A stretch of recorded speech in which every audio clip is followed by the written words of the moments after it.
গ্রামের শেষে গরুর গোয়ালের পাশে একটা ভাঙা খড়ের চালায় থাকতো 14 বছরের রূপা। রাতে তার মাথার উপর ফুটো দিয়ে জল পড়তো, দেওয়ালের ফাঁক দিয়ে সাপ বিছে ঢুকতো, আর ঠিক তার পাশেই দাঁড়িয়েছিল তার সৎমার দোতলা পাকা বাড়ি, যেখানে সৎমা আর তার মেয়ে মায়া থাকতো বিলাসিতায়। মাত্র 2 মাস আগে পদ্মার বন্যায় নৌকাডুবিতে রূপার মা বাবা চলে যায়। তারপর থেকে সৎমার বাড়িতেই আশ্রয় নিয়েছিল রূপা, কিন্তু আশ্রয় নয়, যেন নরক। সৎমা তাকে গোয়াল ঘরের কোণে শুতে দেয়, পচা ভাত খেতে দেয়, আর দিনরাত খাটিয়ে নেয়। শয়তানি কালামুখী, সকাল থেকে এখনো তোর ধান ভাঙা শেষ করতে পারলি না? আজ তোর হাড় একেবারে আমি গুড়িয়ে দেব, দেখি তুই কেমন ধান ভাঙা শেষ করতে না পারিস। বাঁচাও বাঁচাও, কাল রাত থেকে আমি জ্বরে কাঁপছি, পেটে আমার একটা দানা পড়েনি। ও মা, ও মা, শোনো শোনো, ওর এখনো কাঁদার শক্তি আছে। ও মা, ওর মাথাটা ফাটিয়ে দাও না, আমি ওকে ধরে রাখি, তুমি ওকে মারো মারো মারো।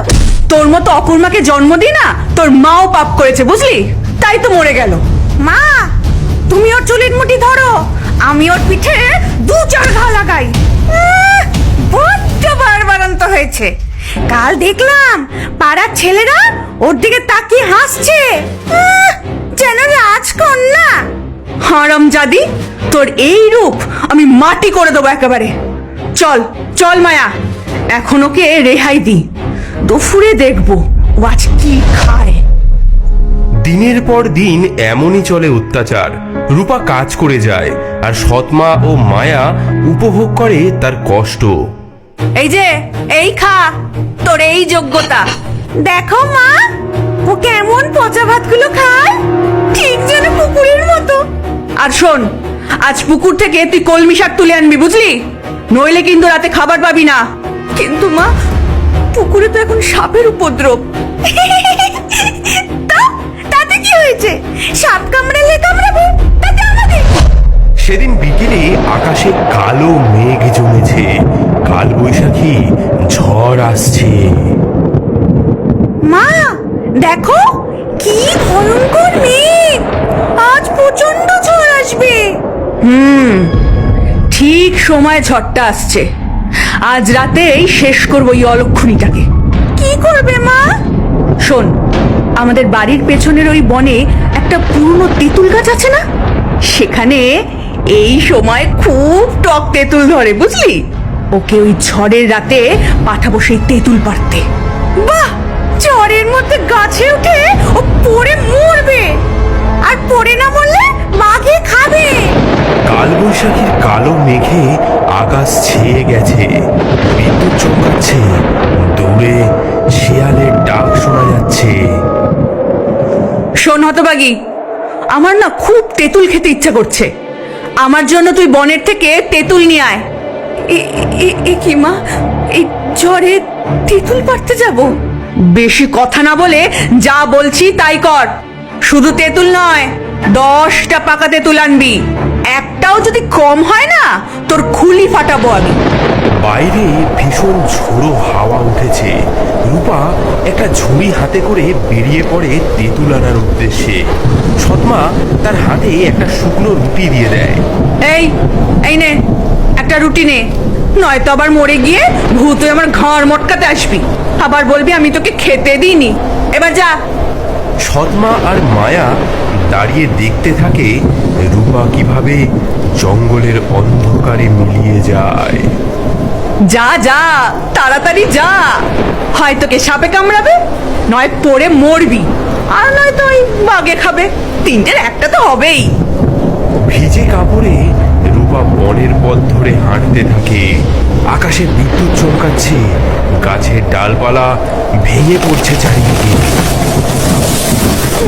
মা, মা গো, এই অন্ধকারে আমি তেঁতুল কোথায় পাবো?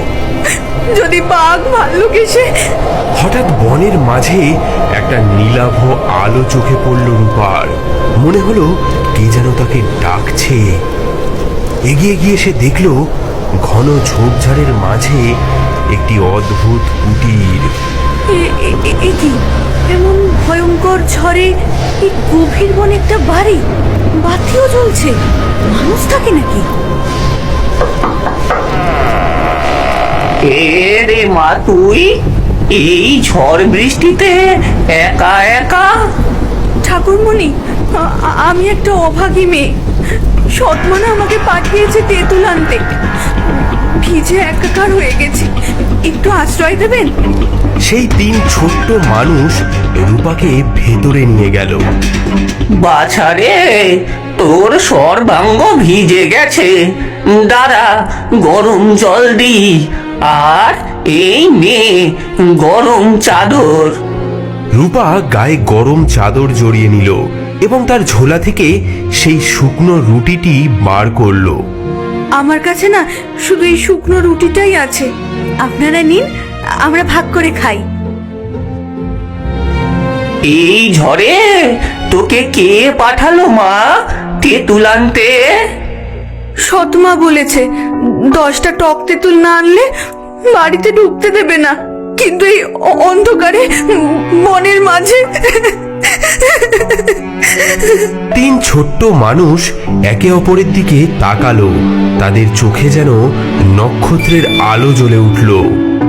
মা, এই ঘরটা বড্ড অগোছালো হয়ে আছে, তুই কি একটু গুছিয়ে দিবি?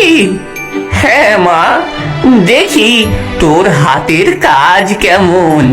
এই মাটির হাঁড়িগুলো সাজিয়ে রাখ, চালের বস্তাগুলো একটু সরা, গম ডালের থলেগুলো গোছা, আর ঘরের মেঝেটা একটু মুছে দে মা, তারপর দেখবি কি হয়। কি সরল মেয়ে, ভিজে কাক হয়েও ভাগ করে দিল রুটি। কত কষ্ট পেলেও দেখো মুখে হাসিটা ঠিক রয়েছে। চলো এমন কিছু করি যাতে ওর জীবনে আর কোনোদিন দুঃখ না থাকে। আমি দিলাম প্রথম বর, তোমার জীবনের সব দিন যেন আগের দিনের চেয়ে বেশি আনন্দময় হয়।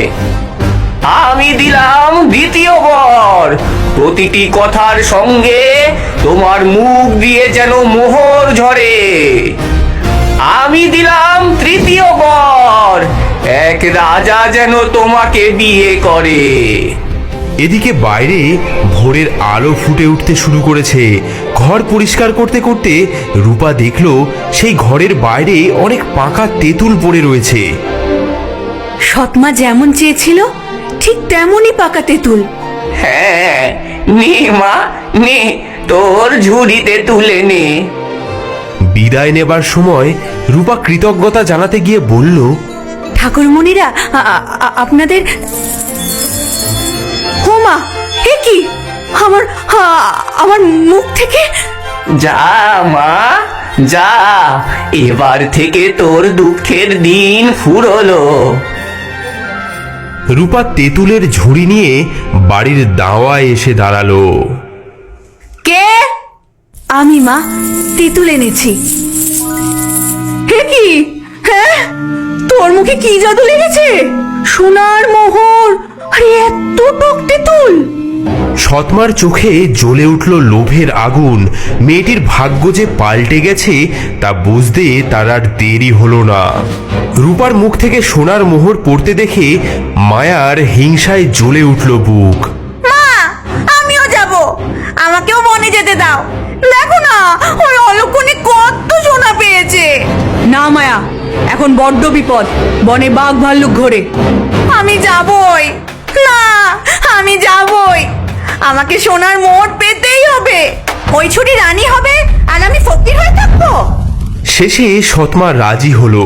মেয়েকে পরালো নতুন শাড়ি, সঙ্গে দিল মিষ্টান্ন, পিঠে পুলি। দেখো মা, আমি রূপার যে কত সুন্দর, আমি দ্বিগুণ দ্বিগুণ সোনা নিয়ে আসবো। মায়া বনের পথে হাঁটছিল অহংকারে মাথা উঁচু করে। দূরে কুটির দেখে সে বিজয়িনীর ভঙ্গিতে এগিয়ে গেল।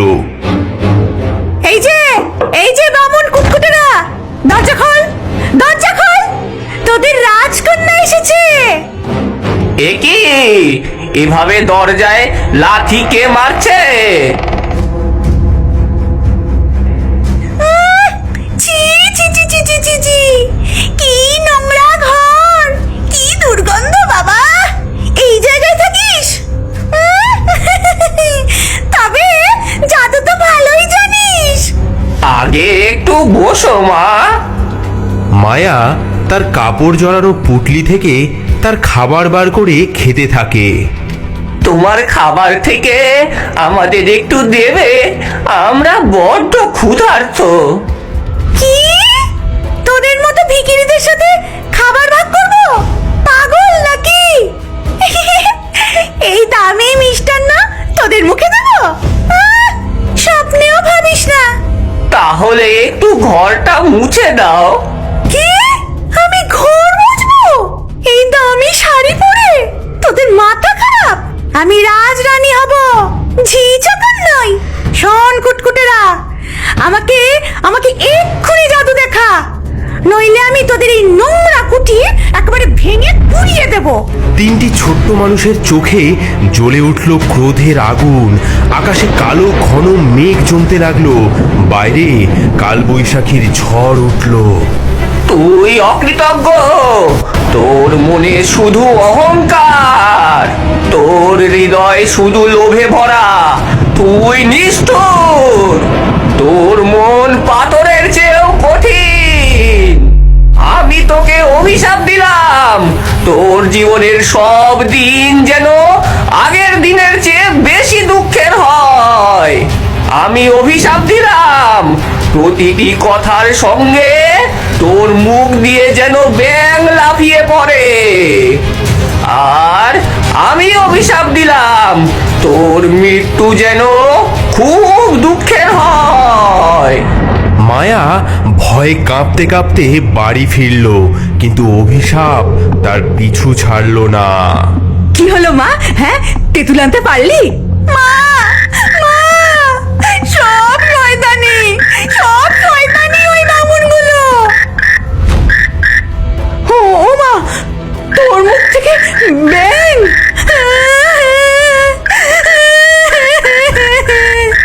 মা, মা গো, আমার কি হলো?